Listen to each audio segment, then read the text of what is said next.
Hello, my name is Aleron. I'm a physician by training, but I started writing sci-fi fantasy about 4 years ago. I've got 7 books in a new genre called Lit RPG that combines video games and sci-fi fantasy. I have 100,000 5-star reviews. I'm Audible's customer favorite of the year, and I'm just super happy and lucky to be able to go with these people. And just like.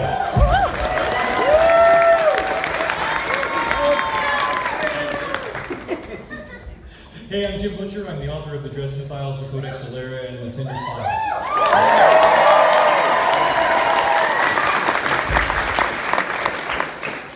Brennan, Sanderson, epic fantasy and young adult literature.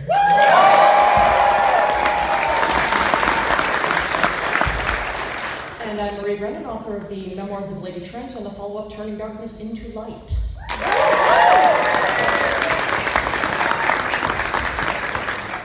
So yes, I collected quite a great array of authors for you today. I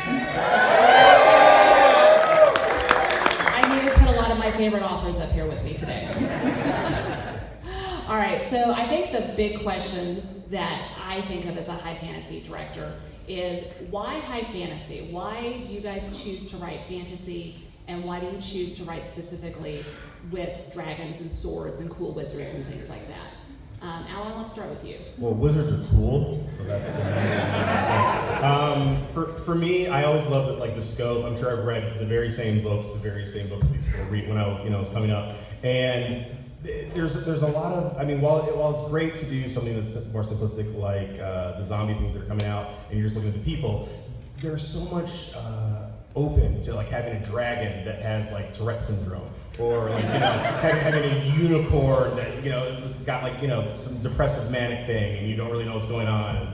I love being able to take these classic tropes and to make them modern for everyone and to relate, and that's why I wanted a more expansive story, and also I didn't just stick to Earth and fully into the high fantasy. Okay. So how about you, Jim? why write the fantasy? Mm-hmm. I don't understand the question. I don't know. How could I do anything else? I think it's sort of what it amounts to. I mean, I got started, I think, when I was 5 years old. My mom bought me a copy of The Lion, the Witch, and the Wardrobe at the grocery store where they used to sell books. And it just all went downhill from there. I had two, I got sick the next year and missed a week of school. My sisters went out and bought me, I was 6, they went out and bought me The Lord of the Rings and the Han Solo trilogy. They both came in the box sets. It was the primary color Lord of the Rings set, the green, blue, red one, that one. Yeah, y'all remember that. Nerds. So, from there it was just pretty much inevitable. I mean, I was, always interested in swords and archery and in horseback riding and armor construction and all kinds of stuff that came from somewhere else. And it just sort of fed into Dungeons and Dragons naturally after that, and there was no going back. Fantasy as a genre. Genres, the term genre is in many ways a bad term because it means so many different things, right? Genre can mean, in my literature classes, it's like nonfiction or fiction. Which genre are you? And a lot of times genres can be a little constrictive, restricting. I feel like fantasy is the one that as soon as you do anything a little bit cool, you become one of us, right? We gobble you up. Fantasy as a genre, you will find under the umbrella of fantasy, you will find video game inspired books. You will find mysteries as great as any mystery novel. You'll find romance as powerful as any romance. You will find literary fiction with the styling and power of the great literary pieces that are coming out right now. Plus, you can have dragons, right? So why would you write anything else? But the serious answer is, why do I write it? I feel that fantasy has a specific lens that can turn on society. Fantasy doesn't write about the past, and science fiction doesn't write about the future. They both write about the now through interesting lenses. And the lens that fantasy gives me is one that I find very interesting and exciting for me to use. Yeah, the way that fantasy can kind of touch on a bunch of other things. I'm in a discussion online right now about genre and the different genres that are defined by certain plots, like a mystery. It's a story where there's a central puzzle to be solved, or ones that are defined by a mood, like horror is aiming to evoke a mood from you and using certain tools to do that. Whereas science fiction and fantasy, and speculative fiction more generally, it's the setting. And you saying fantasy can kind of eat everything. My college and graduate school were in anthropology and archaeology and folklore. And anthropology has a similar thing of once you start looking at everything through that lens, then everything starts seeming like it belongs in that group. And I didn't choose my majors by saying, well, it'll be useful to me as a fantasy writer, but that was what I was interested in, and strangely it relates to what I write as well. I think the other thing for me is that fantasy, like I said, my interest is anthropology, folklore, things like that. Different ways of thinking, different ways of seeing the world. Saying, okay, well, if we kind of take a step to the side here and look at it from this direction, what do we see? That's what I really love out of anthropology and also out of fantasy, that chance to step outside of the way you normally see things and find out what happens when you look from a different angle.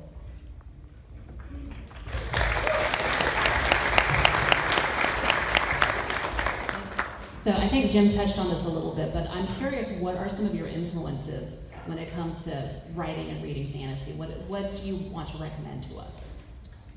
I was heavily influenced by Jim Butcher and Brandon Sanderson. Brandon,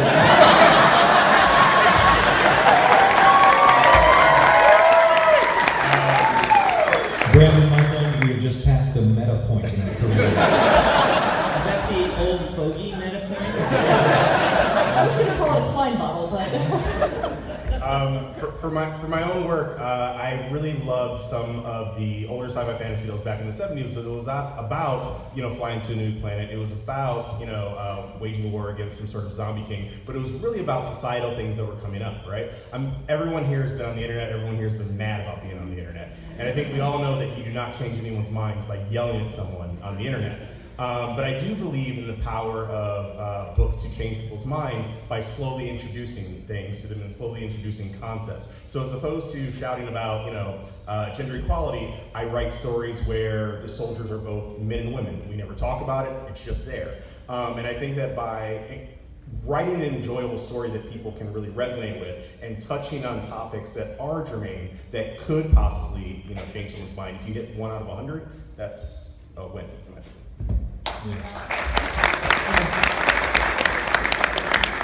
Really, at the end of the day, people know the difference between a sermon and a story. So, yeah, they know what you're feeding. Aleron, I actually have a question for you, just along these lines. I've been thinking, as Jen mentioned it, do you think that the lit RPG, this getting sucked into a video game thing, shares any roots with the my generation version, which is getting sucked into your D&D campaign, right? Which, the Guardians of the Flame, or I know Guy Gabriel Kay did one of these. And they were really popular in the 80s, and now you don't see that anymore. You see it get sucked into a video game. Yeah. No, absolutely. I mean, so you guys, Guardians of the Flame, you're in this, and it's like a video game style world. The only real difference is that lit RPG takes it one step further in the nerdiness, so that as opposed to you're in a game and you are leveling up, but they just sort of peripherally talk about it. It's okay, I killed my 100th imp. I now have, I won the sort of karate monkey kill, and it's got +10 kind of thing. But it very clearly, the things that we loved about that, the things that we loved about Joe Devers, Kaya kind of thing, very much so are the same reason people like lit RPG now. Yeah. That's a question by Brandon Sanderson.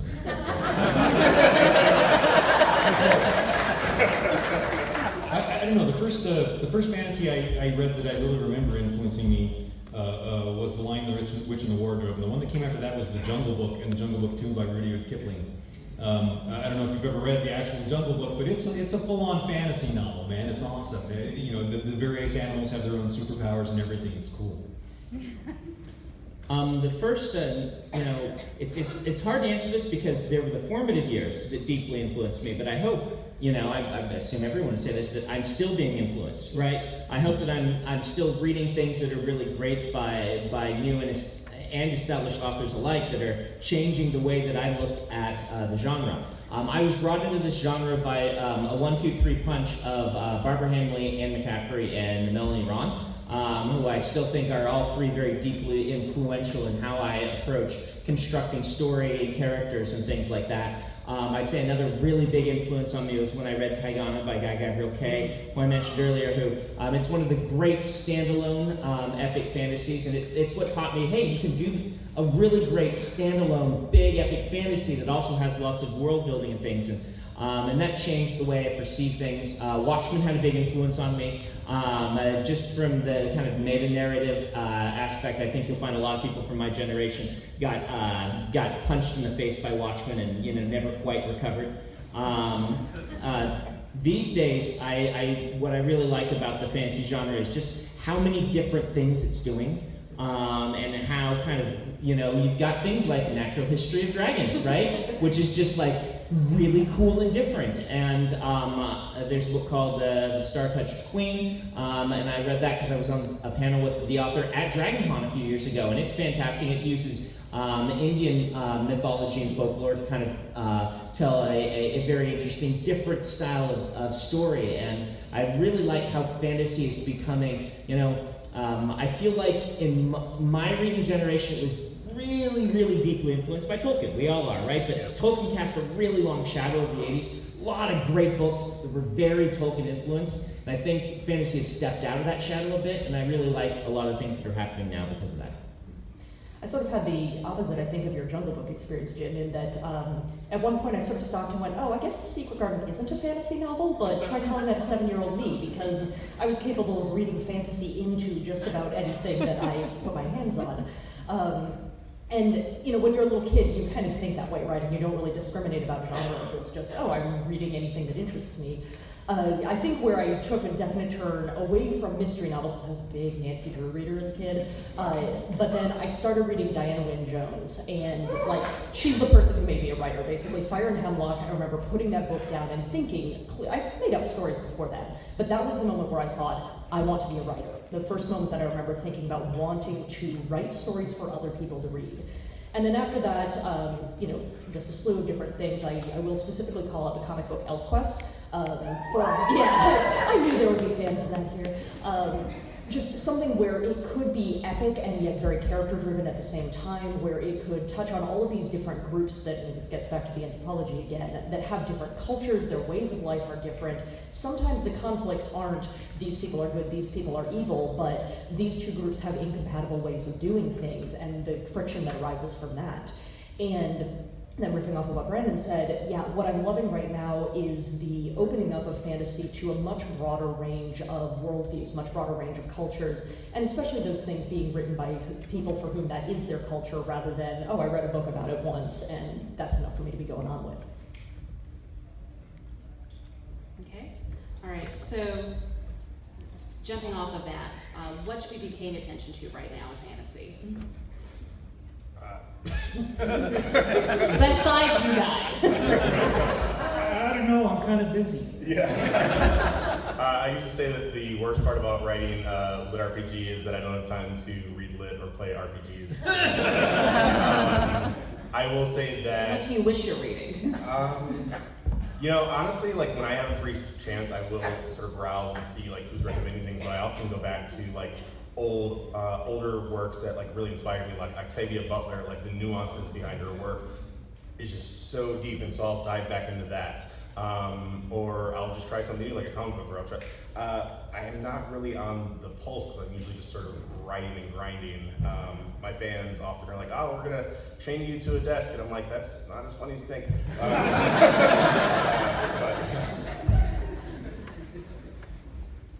I don't know. Don't ask me for advice. I haven't even watched the 3rd season of Jessica Jones yet. Well, you are missing out. I think it is somewhat true that, if you're involved in producing a thing, you wind up with less time to consume it than you might like. I know the problem I've been having for several years now is that I was writing enough things that required me to do substantial research, either the memoirs or before that the Onyx Court books. I was reading so much nonfiction as background for what I was writing that I stopped and went, oh my god, I'm reading almost no fiction, I need to fix that. And then I go on this kick where I'm like, I'm gonna read some things. There's that book that came out recently, that was 2012. Okay, well, that's kind of recent. you should be reading Mary Robinette Kowal. Yeah. Just won the Hugo Award and the Nebula Award for a fantastic pair of novels. I mentioned Starfish Queen. I really liked that book. I don't say her name because I can't pronounce it well, but I think it's Rashmi is her first name. And did I get it right? Did I pronounce it right? I can't get the... how do you pronounce her last name? I always get it wrong. Choksky? Yeah, you can ask her. She comes to DragonCon sometimes. Super nice. And I've read everything she's been writing and really loving it. I just read a book that my agent sent me that's not out yet, but it'll be out next year, and I don't remember the name of it, so I have to look it up, but it's really good. So I'll look that up. You know, it's like you get it in manuscript, and so you don't even really see the title, you just read the book and go, wow, this is really cool, so I'll get the name of that for you. But, you know, I mean, the genre is so broad right now, it's hard to keep track. Like, when I was a kid, I could go in and find, you know, the 5 new books published in a given week. I could read 3 of them, right? And I felt like through the 80s and 90s, I had a really good idea of everything that was being published. I still read a lot. I still have recommendations, but I feel like I read 1/1000th of what gets published in the genre. And that's a good thing, right? It just means there's a ton out there. But I do have a Goodreads account where I post reviews. Only good reviews. If I don't like something, I just don't post a review of it. I'm not actually a reviewer. I'm just here to kind of highlight stuff I like. So if you want to find books that I've liked, there's I almost have the name of it. All right. I will say, I'll find it. I think there's been a nice swing lately where the Hugos have kind of come around to showcasing some of what really is kind of new and exciting that's happening in the genre right now. Because for a while it felt like they were really sort of playing it very safe and conservative in ways that didn't really hit the new and exciting things that were happening. And that has changed in the last few years. So that's a useful place to kind of start.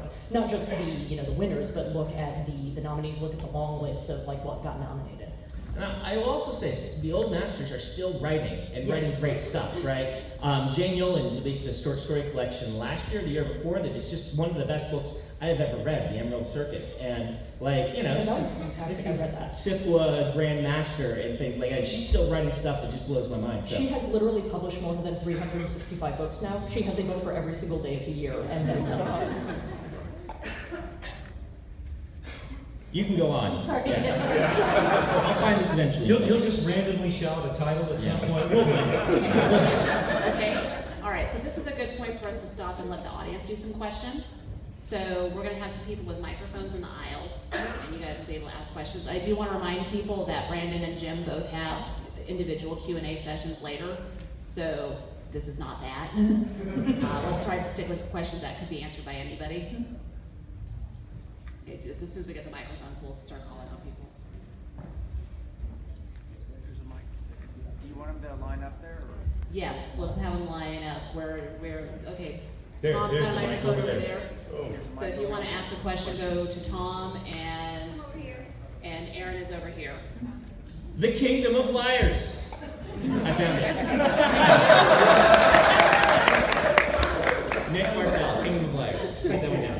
Forget I also it, got Mike. one sitting in a bound arc on my office floor. It's really We need to good. get to it. They said that was a perfect title for everyone's lining up. Kingdom of Liars! We're all the kings and queens lying. Okay, so what we'll do is we'll alternate back and forth between Tom and Aaron. So, Hi, I guess, what are some of your favorite character flaws in high fantasy? So either from stuff you've written or read, what's some of the best character flaws that you've had or seen? It's not exactly a character flaw, I guess, but I love situations where somebody finds themselves in a conflict between like their society and the culture they live in, their held beliefs or the strictures that are around them and what they're trying to do. Especially when then the answer to it isn't just going, oh, well, I don't care about those things and moving on with your life, but having to find a way to navigate that, because that's what we do in real life when we run into these conflicts between our beliefs or our culture and the things that we need to accomplish. We usually don't just kind of chuck something out the window. We have to come up with a more interesting compromise. So that's not necessarily an interior flaw to the character, but it's, for me, a fun source of problems. My favorite kind of character flaw is someone who takes a good motive and overdoes it, right? Since I said, once you do fantasy, you become one of us. I'll note Magneto and this sort of thing, right? I love character flaws where somebody has a really interesting sort of rational and great motivation that they are just completely wrong about how they go about applying that. Makes for a fascinating character for me. I'm always a sucker for redemption stories. For the story arcs of the characters who go down into somewhere bad and got to come back from it. That started off in Narnia with Edmund and with Eustace, who was like Edmund times 10 when it came to being a jerk. But I love the redemption arcs. I love seeing the characters come back from bad places. I guess I like the opposite. I like it when somebody should be better and they're just not. There's an amazing scene from Buffy the Vampire Slayer where somebody has to sacrifice themselves and Spike says, "I'll do it," and they all look at him and he goes, "Look, I know I tried to kill you all. I know that I don't really like you. I know my lifespan's much longer." He goes, "It's actually a really good point. I'm out of here."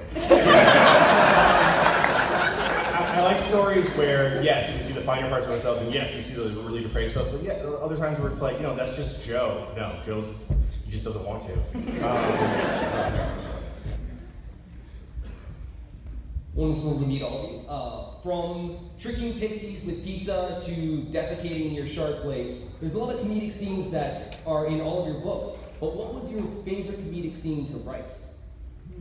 Favorite to write? I can give you my favorite line. I can't give you, it's not the whole scene, but it's something where Isabella's about to go do something incredibly reckless, and Tom grabs hold of her to stop her and says it would be a damn stupid way to get killed. And she thinks, a damn stupid way to get killed would have described any number of incidents in my life had my luck been only a little different. Humor is one of those tough things because everyone's sense of humor is different, right? And one of the ways I think the only way you can really counter this is have a wide variety of different types of sense of humor represented by your characters. You can tell that my sense of humor involves lots of bad puns. And I can only use a few characters for that because for a lot of people that gets on their nerves really fast. I live with that at home. It's called my husband. I'm glad I finally have children so I have an excuse for the dad jokes. Right? Can I pick a favorite of those? I would say that in the Wax and Wayne books, every time Wayne uses a word that's almost right, such that I don't think, a good percentage of readers will miss it and just keep reading, like when he calls something defecation of character. These words that if you're just reading fast, you won't even notice that he used the wrong word. Those are my favorite. The Dogberry School of Humor. For Turncoat, I wrote a running comedy bit where the idea was that Dresden would go out and try and frantically help everybody who was back at his apartment, taking shelter, and then come back only to find them in a Mexican standoff, an increasingly unlikely Mexican standoff. That was a whole lot of fun to write because I could just do absolutely ridiculous things with that. My favorite stuff is when two friends betray each other only for comedic reasons. So I have two characters, Richter and Cyan, and they're trying to defeat this. They're trying to defeat this monster, and Cyan's like, "Okay, I have the bow." Woo! No zoo rule. And he's like, "I need you to draw the monster out." So Richter runs, and he's like, "Okay, shoot him." And he goes, "Okay, so about that time that you slept with my girlfriend, we're gonna figure this out." One of my favorite memes of all time is the difference between good friends and best friends, where it's like a good friend sees you falling, passed out, and you've got vomit on you, he picks you up and he puts you in bed. And a best friend, and it's like a comic strip. And the best friend is the same first things. He finds you, he picks you up, he's leading you away, but then he takes you like a wrestling ring and throws you down, goes like this at the end. So yeah, just being able to insert the everyday sort of ridiculousness and awesomeness that we live, the comedy of our lives, into these grand dramatic scenes. That's what I love the most, the juxtaposition. Well, as all of us would like to say, thank you for being here, all of you. And for my question, at least two of you I know for sure have written, or at least I view Codex Alara as young adult fiction. And I'm just curious how you view the differences between young adult fiction and adult for fantasy, and whether there really should be a difference or if it's just a marketing ploy.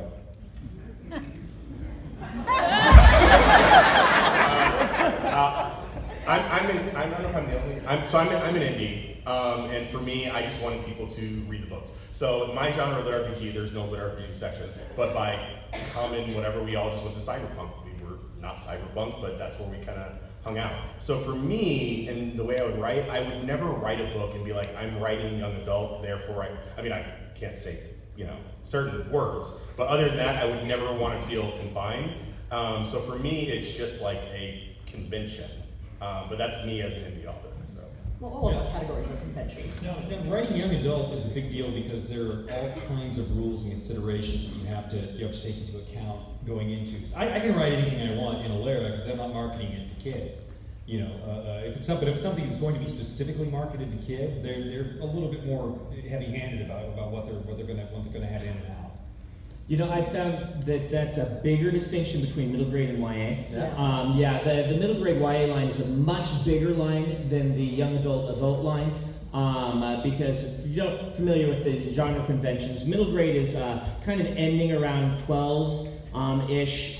They're the books. The big dividing line becomes between middle grade and YA is middle grade is usually handed to a kid by some gatekeeper. It's given by the parents, it's given by a librarian, it's given by a teacher, or things like that. And YA is where they're picking it themselves. And that dividing line is different for all kids. And so a lot of times you will find, like if you're publishing with Disney Hyperion, your YA is going to be edited for content. Certain other imprints, they won't edit YA for content. Specifically because the kids are choosing it themselves, and in that case, you don't have to worry about it as much. The question of difference between adult and young adult, there are a few things it is mostly kind of marketing, but generally, young adult just has a few different conventions. You usually need to get in a little faster to your story, waste a little less time, which is generally good advice anyway, but it does hold even stronger for YA. YA does tend to focus on one or two viewpoint narratives, and focus in very heavily on them, but of course there are things that ignore that as well. So, I mean, that's a couple of rule of thumb, but, there's probably a YA track here, there usually is. You could go to that and get better advice than I think we could give you. YA is just odd because it's a fairly recent invention, right? Like previously we basically had children's books and we had adult books, and I started reading the adult books when I was about 10 or 12 or somewhere around then. Everything that I've heard from the YA authors I know is that there are very few hard and fast rules at this point, with about the only thing being that the story needs to be told from a teen perspective, only even what the boundaries of that are can sometimes be kind of fuzzy. Though I do have one book, Lies and Prophecy, that I wasn't able to sell to either adult or young adult publishers because the main character was in college, which turned out to be like a trough in between. It's too old for YA and it's too young for adult, and nobody wanted to take it. Yeah, they tried to create new adult for that genre, or that stuff, and it just flopped. It turned into sort of like an erotica subgenre or something like that. So it didn't turn into what I wanted it to be, which was market for my book. No, I mean, obviously, college adult fiction is fan fiction. I mean, that's...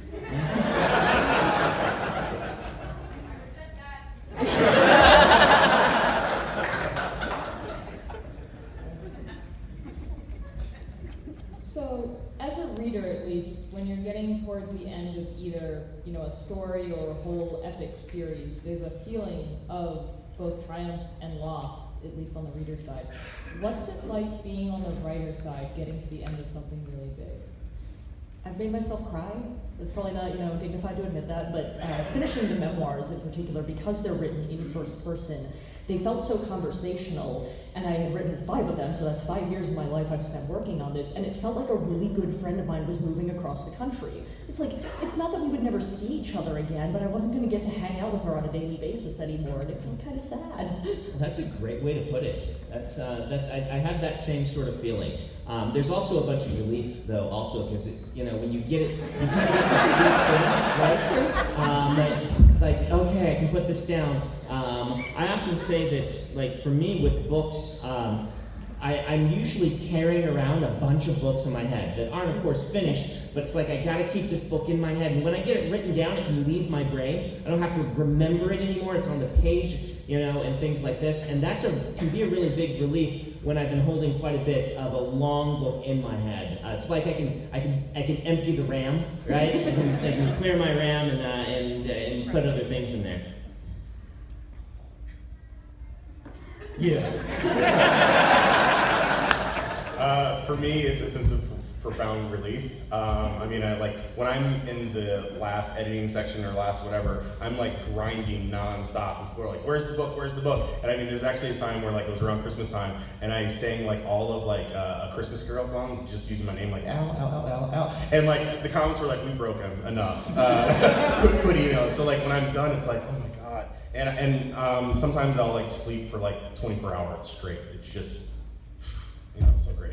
Yeah, the other good part about it is it means that you get to start something new. Yeah. You know, you've been on this one site working for years, and when it's finally done, you just go, yep, okay, now I get to go start do stuff that I haven't done in a long time. I get to start, I get to build a new world and take all the lessons that I've learned, from writing this one into my next one. My next one's gonna be better.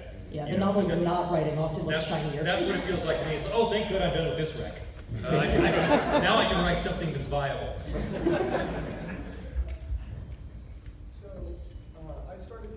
I started reading River Pigeon recently, and I've been really grateful that it has exposed me to a lot of Russian authors and Chinese genres like Zhenjia and Luxia, and I was wondering what kind of non-American authors or genres you might know of and want to recommend. Along those lines, I think that, and the names are always like really weird. It's like convenience food store or old cheeseburger wrapper. It's like they're really weird names, the way they translate them over for us. But Reincarnation of the Strongest Sword God by Lucky Old Cat is amazing. King of Gods is amazing. These are like just Chinese web novel things that you can sort of find either on like Luxia.com or webnovel.com or Royal Road or something like that. I think Han, the Great Mechanic, like he's amazing. These are all things that I would call like epic high fantasy authors that also incorporate like really really funny viewpoints, but also you understand, you can very easily tell they're authors that are not traditionally English speaking because of the patterns of their speech and the ideas they espouse, and it gives you an exposure to something that's very different from what we have here, at least until they start making more money and then they get an editor to make them just like this. So yeah. Yeah, I haven't gotten into reading any of the Chinese web novels yet, just because I see friends posting I'm on chapter 350 of like 17,000, and I go, but I have been watching in TV form some of these things, like the drama Nirvana and Fire is absolutely amazing, really, really good political sort of like kind of low-grade fantasy, and then other things that are, and I'll apologize for bad pronunciation, Sunshower, it's like the Taoist cultivation of your powers to become an immortal, or Xuanhuan, I think, is the one where it's like gods and immortals and demons and things, where you get really epic high fantasy, but it is definitely coming from a mode that is not in any way imprinted on Tolkien, and I'm really enjoying that as a change of pace. Like you get a lot of like, this is as rare as a phoenix feather, or things like that. It's just strange, fun, quirky little things that if you guys haven't tried like that style of fiction, it's new, it's fresh, it's fun.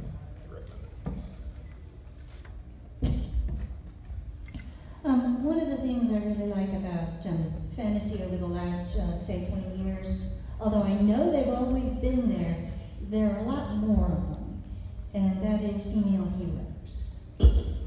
And I was just wondering who some of your favorite female heroes are in sci-fi and fantasy, whether some you might have written yourselves or some maybe somebody else has given.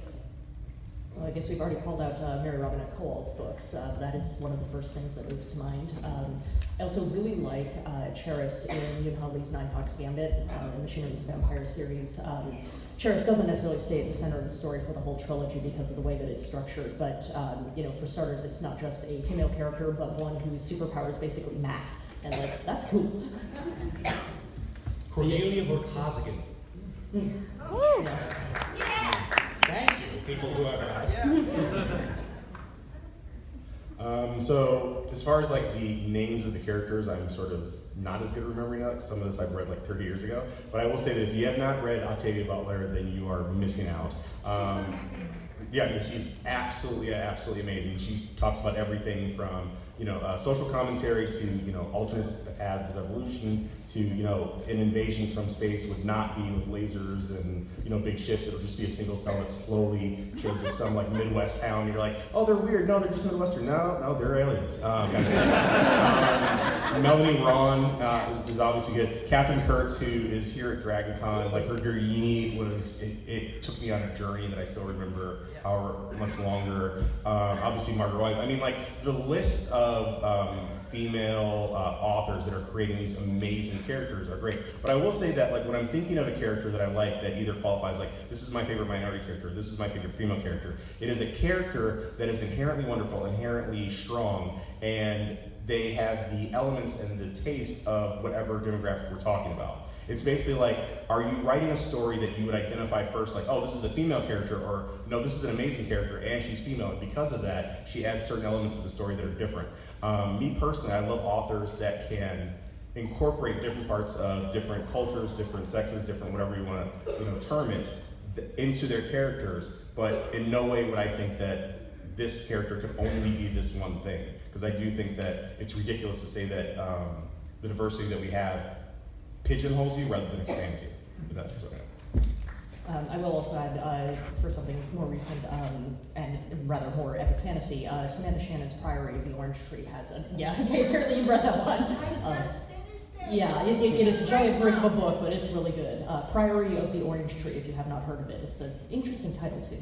I think we'd also probably be remiss if we did mention N.K. Jemison, because the 100,000 Kingdoms blew my mind. The reason I mean, all of her stuff is great, but the reason I really like 100,000 Kingdoms is it's taking, it's literary fantasy, but it's also kind of reaching into the popular fantasy. It's walking that line, and so it uses a lot of popular fantasy world building ideas and a lot of popular fantasy sort of storytelling ideas, but it tells it in a literary way. And because of that, it came off as just not pretentious at all. It just came off as a great fantasy novel, not a great literary fantasy. It just came off as a great fantasy novel, and that's what I like to see. That's what Ursula Le Guin was always able to do with her works. It's just great science fiction, even though it's using literary tropes. As well, and things like it's just great stories. And sometimes really literary fiction doesn't tell a great story, it has literary styling, and I think 100,000 Kingdoms does both.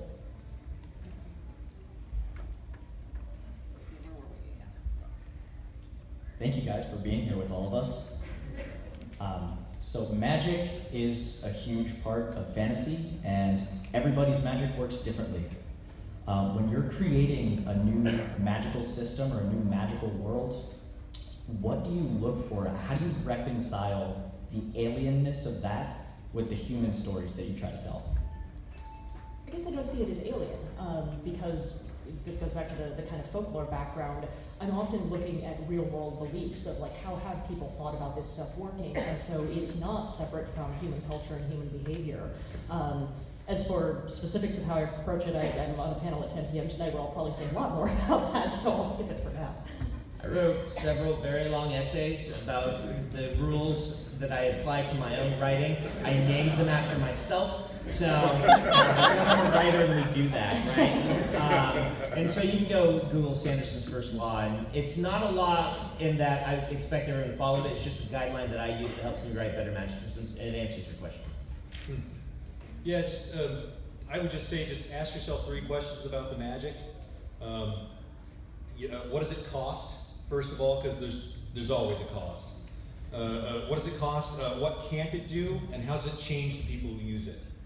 And if you start with that, then you'll be able to design something that should be fairly functional. That's Sanderson's second one. I did not want to go forth on this question. Basically it comes down to accountability for me, right? I mean, just like Jim said, it's like the worst thing for me in a story is when the story's going along, you're like, how's he gonna get out of it? And they're like, oh, but they got this new facet of magic that we've never mentioned before. I mean, it just sort of ruins it. It feels like lazy writing to me. But if you look at something that does have a logical progression, is accountable to laws that are, even though they're different from ours, and then look at how it changes the nuances of the person using it, and that's what really matters, right? Like The Walking Dead is like partly about good, zombie deaths, but it's really more about like, okay, how are the people that are having to exist in this world, like what are they doing, like hardcore, like, end of days kind of thing. So accountability is different. Though I would say not exactly a counter-argument here, because these aren't incompatible, but my preference is not to have it systematized too much.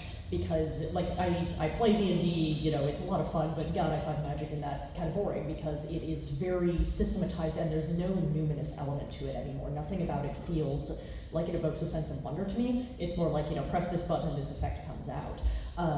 And so that's the part that I try to keep in it is like, yeah, there should be, it's like, what can it do, what can't it do? But I think of it more from the standpoint of what's the symbolic logic underpinning this rather than what are the exact mechanics of how it works, because the more I mechanize it, the less I have that feeling of something spiritual and something, you know, wondrous is actually happening.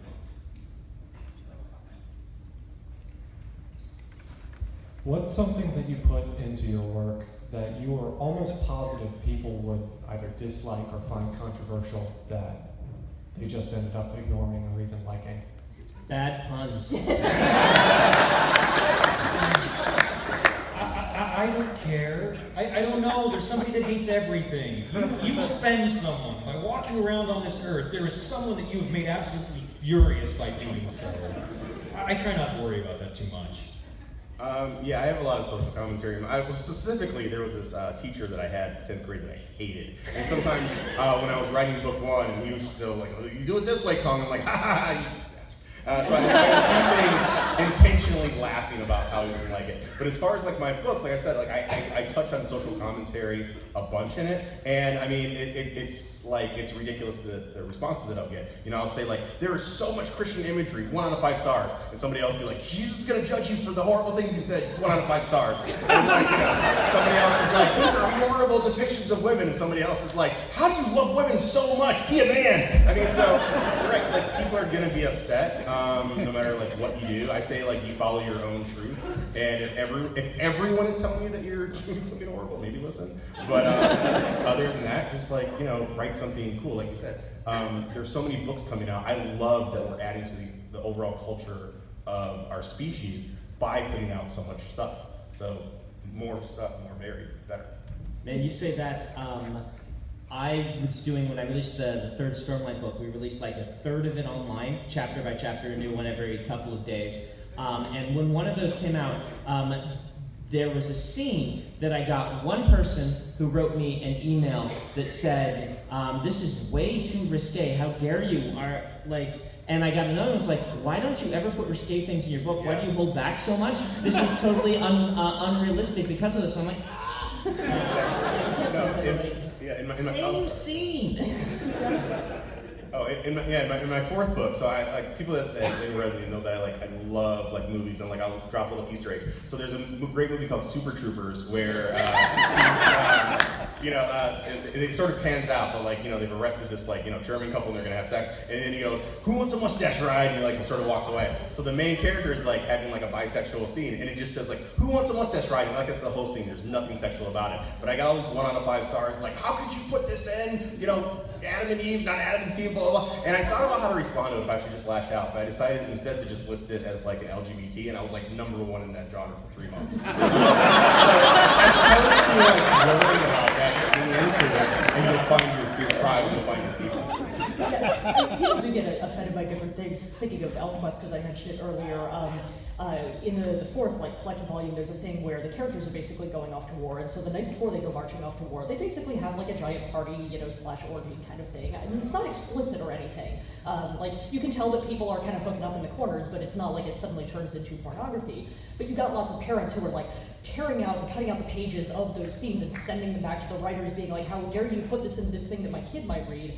And Wendy and Richard Pini, the creators, were like, "We found it interesting that nobody cut out the pages of the horrible bloody war that followed. Like, apparently that was okay for their precious children to read." We're really puritanical about like, "Oh, sexy things, like, how dare you put that in there?" But somebody's guts on the floor. Yeah, sure, that's fine. When you think about it, that's kind of messed up. But what you were saying of people being upset, "Oh, Adam and Eve, not Adam and Steve." I mean, yes, anytime you're putting in like diversity of gender, ethnicity, religion, all those things, like there may be people that you're offending, but I very much don't think of it in those terms. I'm thinking about the people who are going to be so happy to see themselves represented in the book, to see that them, the people that they know, are a part of the story and a part of the world. I would much rather think about how I can make somebody happy by putting that in there than how I can piss somebody off.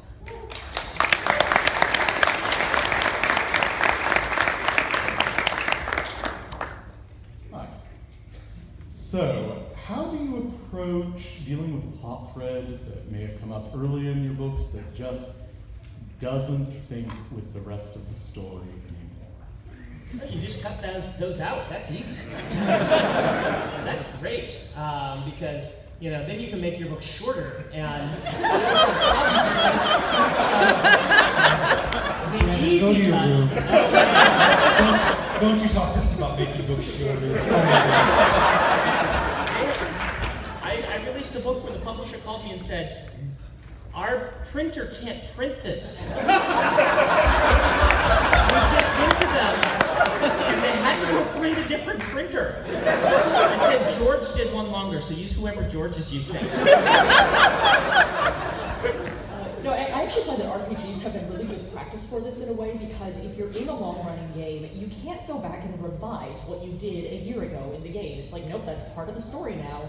And yeah, theoretically you could just agree with the other players that we're going to pretend that never happened, but that's never satisfying. And so it's been really good practice for me going, okay, well, I've got this thing going and it doesn't fit with what I'm trying to do now, but can I find a different way to look at it or take it in a different direction? Or maybe if I bring in another plot to connect to that in some fashion, can I do something? And this is how you end up with, books that are going to kill your dog if you drop it on him. That's my preferred method of doing it, is try to, work within that framework, and that really is the thing that games have been excellent for.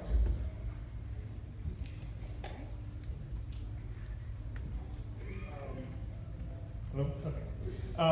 This is actually directed towards Kong. You're a black author, and the black main character in fantasy is a big deal, especially for me. But as far as 2019, diversity is a big deal nowadays.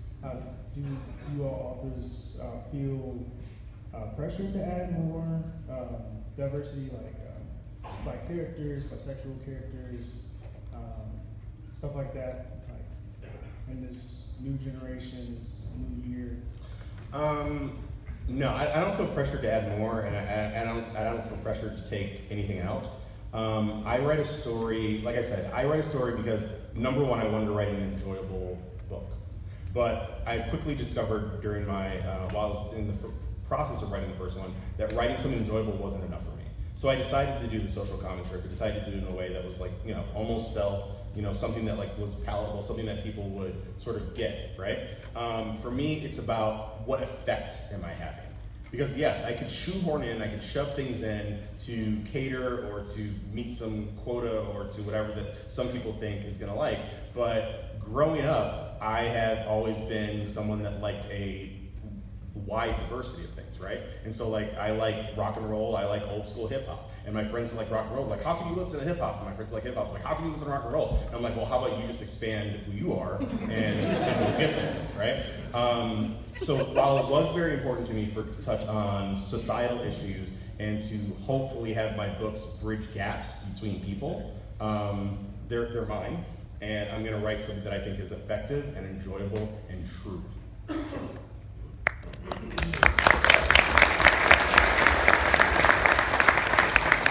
All right, I think we have time for 2 more questions before it's time to wrap up. Yeah, sorry. Corny question time. Always curious to see what y'all say. What age you were when you first decided to really get into writing, and what kind of pushed you into it? Well, I guess I already partly gave my answer away. Diana Wynne Jones, Fire and Hemlock. I was about 9 or 10 when I read it. And then I got serious about writing when I was about 18 when I went to college, because then I had a regular writers group, and so I had much more impetus to take those things that were in my head and actually put them on paper for other people to comment on at the meeting. I was 14. I was not a reader. I got handed Dragon's Bane by Barbara Hamley. I've told this story a lot, but I kind of rocked my world, and I wanted to find out how she had done that, how she had had such a profound effect on me. So I started writing my first story about a year later, maybe 2 years, somewhere around there. I was 18. Margaret Weiss of the Dragonlance Chronicles came to my high school and gave a talk at lunch, and that was the day I was skipping class and hiding in the library. So I had to go to her talk, and it just sounded like a cool job. And so the next year, I wrote my first novel. I always kind of wanted to be a writer, but the same way I wanted to be a cowboy or a magician, basically. It never occurred to me that this would become a serious part of my life. When I wrote my first book, I thought maybe my mom would read it. She hasn't read it, it's a different topic. But it never occurred to me that I would actually get here, and it was sort of just one of those things that, like, you know, life is what happens when you're making other plans. So, I mean, I love it. This is my dream come true, but it never really occurred to me. So. All right, you get the honor of our last question. All right, I hope it's a good one. So when you're writing high fantasy, science fiction, the setting, the magic, the creatures, that's all an enormous part of the story. How do you prevent that from getting in the way of revealing the humanity of the characters that are there? What an excellent question. Yeah. If you find the answer, you should tell me right away. It really is kind of this odd thing where we are united through, like Noreen said, setting, right? This is what unites fantasy as a genre. But in some ways, setting is the least important of the, if you kind of look at plot, setting, and characters, three groupings of things that make a story. If you have a story that has like great characters but a weak setting, still usually a pretty good book, right? If you have a story that has a great setting and terrible characters, still probably going to be a bad book, right? Ideally, you want to do all three of these things well, and that's, you know, I don't think you can be great at this without learning to do all three of them well, but at the end of the day, you're absolutely right. I don't think you can actually separate those things. They're all part of one whole, and dividing them is not necessarily useful. Yeah, well, and I'll say my favorite thing is when the characters are themselves like embedded in the products of their setting. Going to blow my own horn a tiny bit, I have a Patreon called New Worlds that is all about world building, and one of the things I recently went through in the essays was like, how do you handle the exposition of that world building in a way that's not going to then like bog the story down? And a chunk of it does boil down to, it needs to be something that matters to the characters and is so intertwined with who they are and what they're doing that you don't have to stop and explain, it's just coming out naturally as the characters live their lives and deal with their problems. Yeah, and I would say for me, I always have to sort of hold myself back because I come up with these like really, really fun like, you know, worlds and magic systems that like I want everyone to know about and blah, blah, blah, blah. And I'm like, all right, you're doing too much. You're calming down. So by like, you know, introducing magic slowly and then showing how, as the reader is discovering it, how the characters are changing by discovering it too, I think automatically incorporates their humanity and interweaves it with the story. And while like, you know, I'm an organic plus like plotter, as I'm doing that, sometimes like the characters will respond in a certain way that I'm like, you know what, that is a better nuance, and then I'll let the story guide me to a certain extent. So. Okay, well that is time. Thank you to our wonderful panelists.